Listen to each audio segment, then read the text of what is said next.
श्री गणेशाय नमः। सर्वमंगले मांगल्ये शिवे सर्वार्थ साधिके शरण्ये त्र्यंबके गौरी नारायणी नमस्तुते। तो हम आज वर और कन्या का विवाह की 7 वचन हम बता रहे हैं, जो हमने चौथे अध्याय में बताया कि मेरी सलाह के बिना धन आपको नहीं खर्च करना है, मेरे सलाह से ही उचित रूप से खर्च करना आपको है, और जहाँ भी आप खर्च करते हैं वो आप हमें बताएं, बताकर ही खर्च करें। अगर ये आप पालन करते हैं तो मैं आपके वाम भाग में बैठने के लिए तैयार हूँ, यानी बाएं अंग में बैठने के लिए तैयार हूँ। अब आजकल तो होता क्या है कि मतलब जैसे लड़का कमा रहा है, पति कमा रहा है, अब वो बेफालतू अगर जैसे दारू में या जुआ में खर्चा कर दिया, अब पत्नी अगर हिसाब लेने लग जाती है तो हम उसके ऊपर गुस्सा करने लगते हैं, उसको मारने लगते हैं, उसको पीटने लगते हैं। तो आप जो है आप इस चीज़ को ध्यान क्यों नहीं करते हैं कि आपने जब शादी किए थे तो उस समय आपने वचन क्या लिया था, कि यानी अगर आप उस वचन को अगर आप नहीं मानते हैं तो आप यानी कि वो विवाह जो आपने किया वो आपने धोखे से किया, यानी आप हमें पत्नी आप स्वीकार नहीं किए, यानी आपने झूठ बोलकर गुमराह करके आपने शादी किया। तो इसलिए ऐसा ना होना चाहिए। ये उसका कर्म है, उसका कर्तव्य है पूछना, क्योंकि देखिए वो जब पूछती है तो आप ही के लिए, क्योंकि आप बेफालतू बेवजह आप इधर उधर खर्च करते हैं।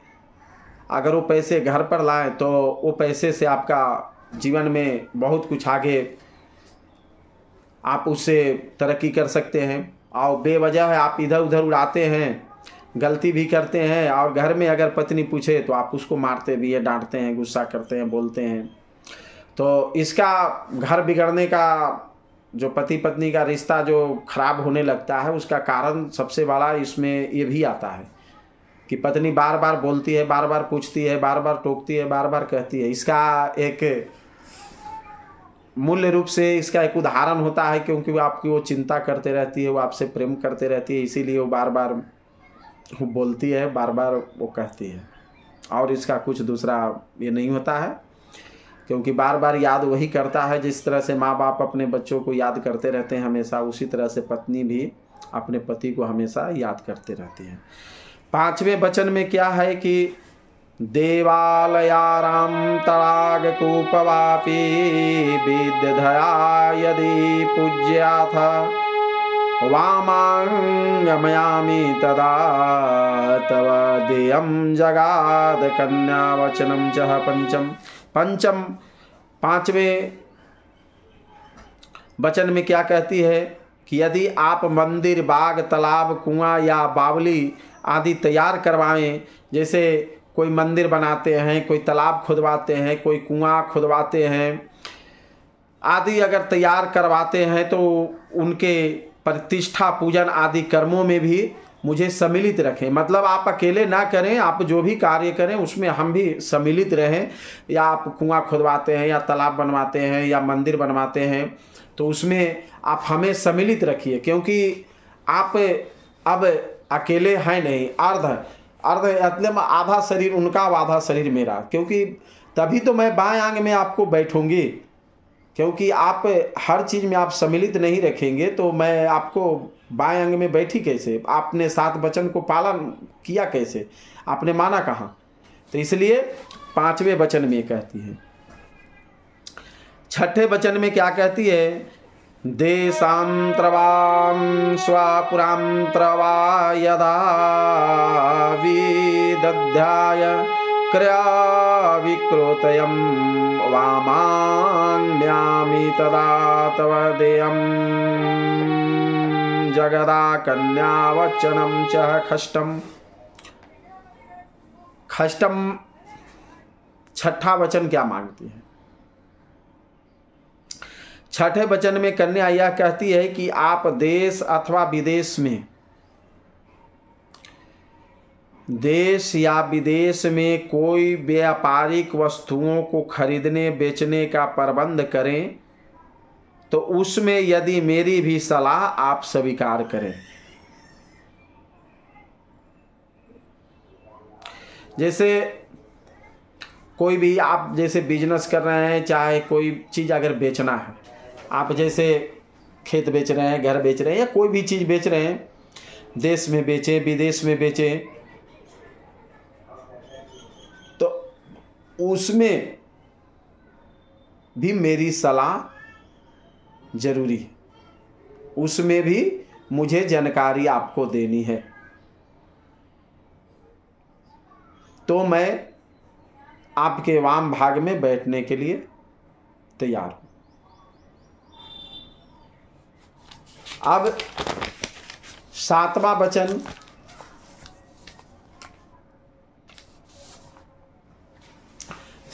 वचन, क्या कहती है? ना सेवनिया यदि पार किया तब तवातव्या भवोद भवानी कामनीति वामांगम्यामि ददातव देयं जगदा कन्यावचनं च सप्तम्। 7वें वचन में कन्या कहती है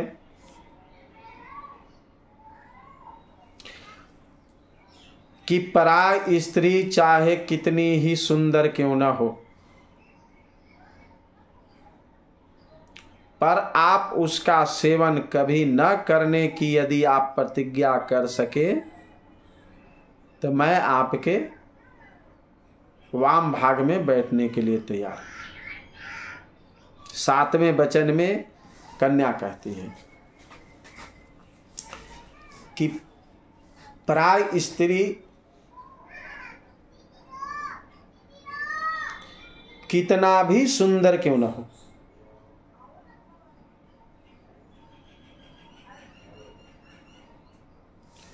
वो कितना भी सुंदर क्यों न हो, पर आप उसका सेवन नहीं करना है।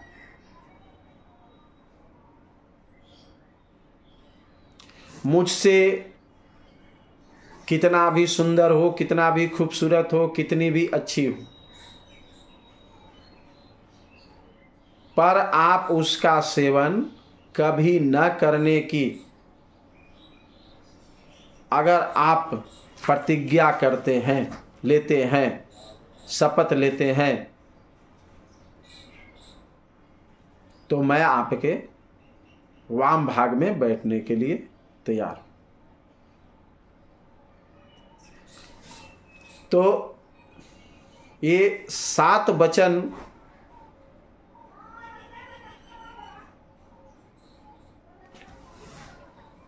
लड़की लड़का से मांगती है।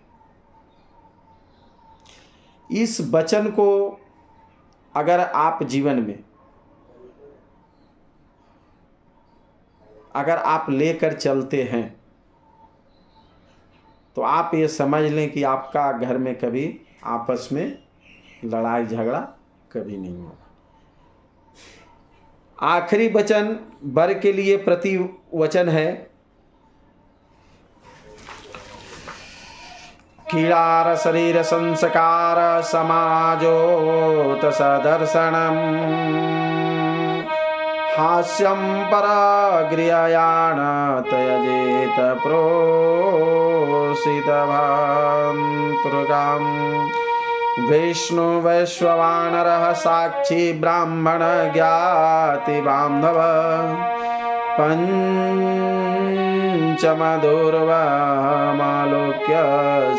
सांचितं मां गताम् त्वायचितं वाचिते वाच वाचयं न लोपयते वरत मे सर्वदा देव हृदय स्थितं वरानन ममातु स्थितिक्षम् कर्ताभ्याय बन्धुनायं भक्तिरदारदं ममाजम्बरे वरुणोऽसं पतिव्रतपरायण विना पत्नी कथा धर्माश्रमणं प्रवर्ततं तस्मातं ममा विश्वतं भवामांगै।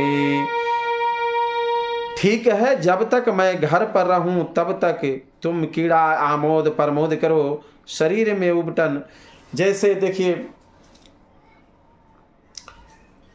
दोनों को 7 वचन लड़की बोल देती है, लड़का भी कहता है कि हम तुम्हारे 7 वचन को हमेशा लेकर चलेंगे। हम लोग दोनों को जीवन में कितना भी दुख हो, कष्ट हो, हम दोनों साथ मिलकर आगे की ओर बढ़ेंगे। कितना भी विपत्ति आ जाए, कितना भी जो भी हो जाए, हम आपका साथ कभी नहीं छोड़ेंगे। उतार चढ़ाव जीवन का अनमोल है। उतरना है तो चढ़ना है, चढ़ना है तो उतरना है। ये तो जीवन में चलते रहता है। लेकिन इस जीवन में जो भी कितना भी भारी से भारी चीज़ का सामना करना पड़े, हम लोग दोनों करेंगे। और एक दूसरे पर विश्वास कर कर हम इस रिश्ते को, जीवन को पार करेंगे और जीवन को सुखमय करेंगे। प्रेम से बोलिए वृंदावन बिहारी लाल की जय।